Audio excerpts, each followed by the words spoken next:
रंग क्या है? रंग कोई कुछ नहीं है, सारे रंग एक हैं। अगर देखा जाए कि हाँ भागवा रंग, तो भागवा रंग के बारे में बात करें तो फिर वारिस पिया का रंग कुछ अलग था, तो फिर वो इसमें जाएगा। फिर हरा रंग की बात करें तो हरा रंग कुछ और था। तो ये कलर में बांटने से भगवान थोड़े बने, हमको राजनीति नहीं करना है। जो लोग मतलब मुद्दा बनाते हैं कि हाँ हिंदू मुस्लिम हम लोग एक हैं, चाहे हिंदू मुस्लिम सिख ईसाई आपस में भाई भाई, तो ये लोग, मेरे को लगा कि ये करते हैं लोग या सिर्फ कहने की बातें हैं, ये मुंह बोले बातें हैं या लोग करके दिखाते हैं। तो वही लोग उल्टा सीधा कमेंट, मारने पीटने की धमकी, उसके बाद गाना उतारो नहीं तो तेरे ऑफिस को घेर लेंगे, तो उसको जला देंगे, तो उसको मार देंगे, हाबी जाबी। मैं डटा रहा। समाज में हिंदू मुस्लिम जोड़ने का सभी लोग बात बोलते हैं, लेकिन आज तक कोई नहीं किए हैं, ना ही पहल किए हैं।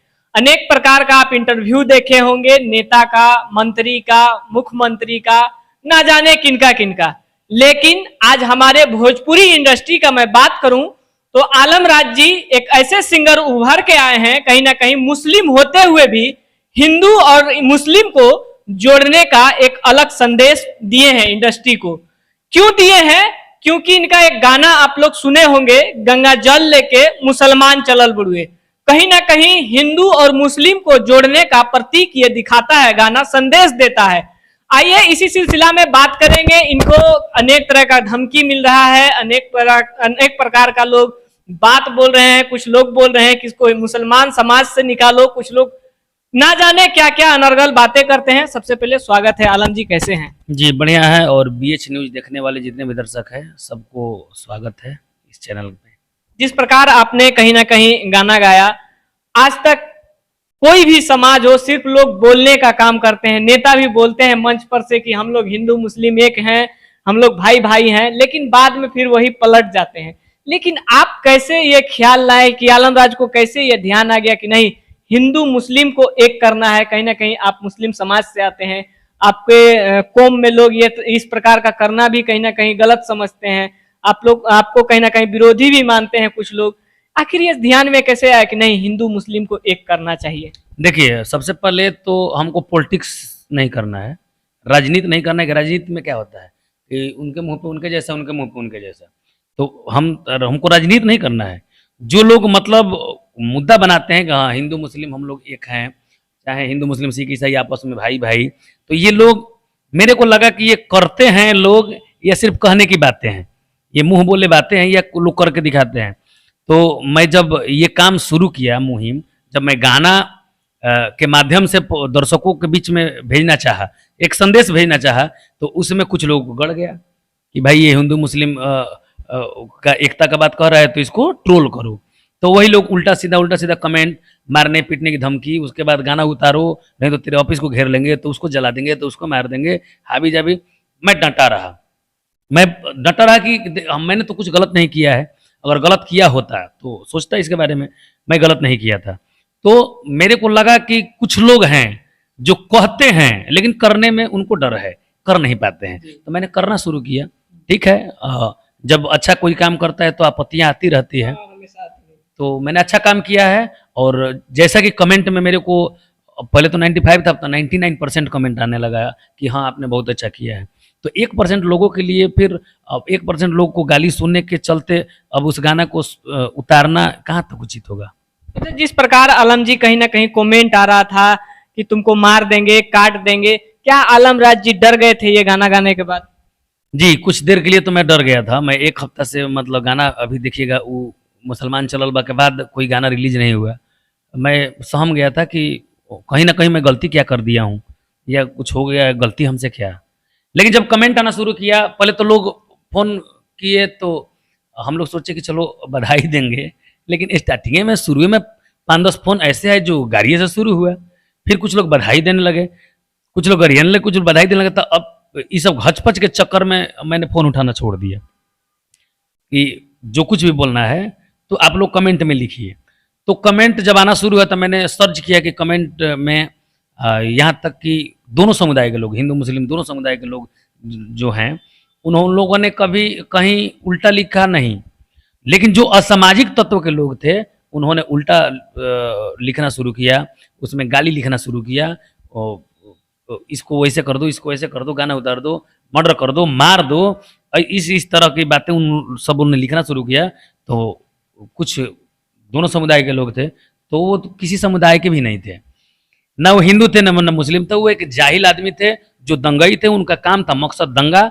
बाकी कोई आम इंसान या अच्छा इंसान ये गाना सुनने के बाद ये नहीं कहेगा कि ये गलत किया है। अच्छा आलम जी, कहीं ना कहीं आपके कौम में बताया जाता है कि भगवा रंग पहनना भी एक तरह का अपराध है, तो आखिर आलम राज जी को ये कैसे थॉट आया कि नहीं भगवा रंग के साथ मुस्लिम प्रतीक टोपी के साथ वीडियो बनाना है और कहीं ना कहीं एक अच्छा संदेश देना है? ये कौन बोला कि भगवा रंग मुस्लिम में हराम है? कौन बोला? किसी आपके कुछ कौम के लोग बोलते हैं, जो बोला है, अनर्गल जो टिप्पणियां करते हैं। वो जो बोला है या तो वो कौम के बारे में नहीं जानता है, या तो मुस्लिम नहीं होगा, नहीं तो वो ये पढ़ा लिखा नहीं होगा, नहीं तो उसको जानकारी नहीं होगा कि रंग क्या है। रंग कोई कुछ नहीं है, सारे रंग एक हैं।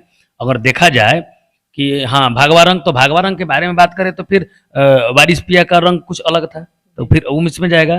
फिर हरा रंग की बात करें तो हरा रंग कुछ और था। तो ये कलर में बांटने से भगवान थोड़े बंटते हैं। कोई भी भगवान हो, किसी धर्म के हो, तो सब लोग का एक एक कलर है। अब आप जिस कलर की बात कीजिएगा वो आपको दोनों समुदाय में मिलेगा। आलमराज जी, आपके पढ़ाई लिखाई पे भी कुछ लोग सवाल उठा रहे हैं कि आलमराज नहीं पढ़ा है, नहीं जानता है, नहीं कुछ ये है, समाज के बारे में नहीं जानकारी है, उसको क्या है आपके धर्म में, इसके बारे में। तो मैं जानना चाहूंगा पर्सनली तौर पे ऑन कैमरा कि आलमराज जी कितना पढ़ाई लिखाई किए हैं। जो नहीं जानते हैं उनको एक ये जवाब जरूर देकर बताइए। मैं एमए कर चुका हूँ और अभी पीएचडी का एडमिशन कराया हूँ। तो मेरे को पीएचडी करना है क्योंकि नाम से पहले डॉक्टर आलमराज लगेगा। तो जिन लोग नहीं जानते हैं या जिनको शक है हम पे, या तो लेक्चर के माध्यम से हमसे बात कर लें। ठीक है, मैं अंग्रेजी थोड़ा कम जानता हूँ, लेक्चर के माध्यम से, या इतिहास के बारे में बात कर लें, या जनरल नॉलेज जो होता है, जो जैसे खान सर पढ़ाते हैं उस टाइप के सवालों का मेरे से डिस्कस कर ले। फोन पे नहीं, जिनको भी करना है सामने है। फोन पे तो बकचोदी हो जाएगा कि हाँ ये वो नहीं। या तो डिग्री देखना है तो डिग्री तो कोई खरीद सकता है, मानते हैं। जहाँ एजुकेशन की बात हो तो आके जिनको अगर लगे अपने आप पे घमंड है भोजपुरी इंडस्ट्री के लोगों को कि हाँ हम बहुत पढ़े लिखे हैं, तो मेरे सामने बैठा दीजिए। आलम जी, जिस प्रकार से हमारा भोजपुरी बदनाम था लड़ाई पीट के लिए, चड्डी चोली के लिए, तो अब ये कुछ ना कुछ आप लोग के तरफ से पहल हो रहा है, छोटे कलाकार की तरफ से पहल हो रहा है कि नहीं अच्छा चीज करना है। जो लोग अभी भी उस टाइप का कर रहे हैं उनको क्या संदेश देंगे?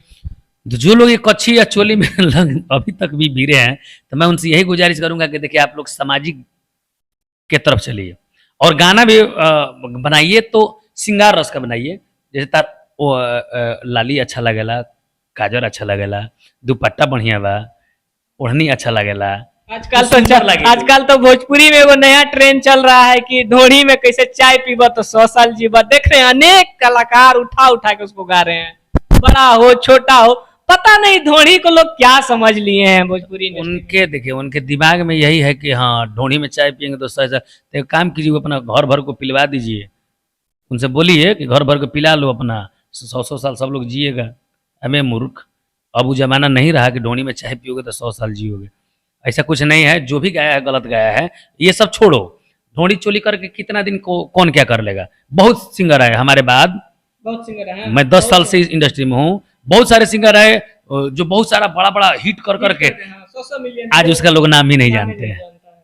मैं ठीक है, मैं बहुत कच्ची चोली नहीं करता हूँ, लेकिन जितना हूँ मैं जहाँ जिस समाज में बैठ जाऊँ या जिस समुदाय में बैठ के बात कर लूँ या गाना गा लूँ, तो हर किसी की बस की बात है ही नहीं। मैं मानता हूँ कि हाँ जो भोजपुरी समाज में उनको लग रहा है कि हाँ कच्ची चोली और ढोड़ी गाने से हिट होंगे, तो वो चंद दिनों के लिए आएंगे और फिर वहीं चले जाएंगे जहाँ से वो आए थे। चलते चलते दर्शकों के लिए वही वाला गाना 2 लाइन गुनगुना देते तो फिर। अरे असोदेवा घर में गेरुआ कलर में सब लोग जाता वे बाबा के नगर में, कि संगे संगे पूरा हिंदुस्तान चलल बा, यूपी बिहार राजस्थान चलल बा, कि गंगा जल लेके देखा मुसलमान चलल बा। बहुत बहुत धन्यवाद आलम भैया का, अपना कीमती समय दिए बीएच न्यूज लाइव के लिए। आप लोग इस बारे में क्या सोचते हैं? क्या हिंदू मुस्लिम जो बोलते हैं करते नहीं है, उनके बारे में क्या सोचते हैं? इनके गाना के बारे में आप लोग क्या सोचते हैं? अपना राय कमेंट बॉक्स में जरूर दीजिएगा। कि आप लोग को ये गाना कैसा लगा और हमारी बातचीत कैसा लगा। आप लोग को मिलेंगे फिर किसी और नए ताजा खबर के साथ, तब तक के लिए जय हिंद।